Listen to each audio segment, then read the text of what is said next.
है कि जिस मकसद से ओबीसी को 27% आरक्षण दिया गया, क्या वो सच में पूरा हुआ, या इसका फायदा भी ओबीसी समाज के अंदर सिर्फ कुछ जातियों को ही मिला?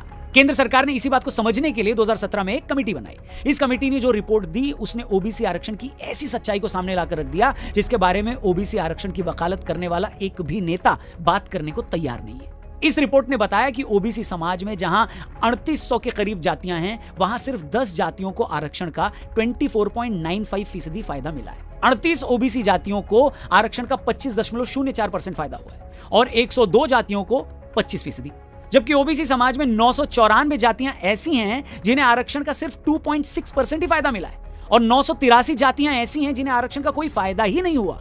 जी हां, 983 जातियों को कोई फायदा नहीं हुआ। मतलब जिस ओबीसी समाज की भलाई के लिए उन्हें 27% आरक्षण दिया गया, अगर उसी समाज की तकरीबन 1800 जातियों को आरक्षण का 2.5% फायदा भी नहीं हुआ, तो आरक्षण का इससे बड़ा मजाक और क्या होगा। सवाल यह है कि अगर आप सच में ओबीसी समाज का भला चाहते हैं, खुद को इस समाज का नेता भी मानते हैं, इनके नाम पर सियासत भी करते हैं, तो ऐसा कैसे हो सकता है कि आज तक आपने ओबीसी आरक्षण के इस खोखलेपन पर बात ही नहीं की?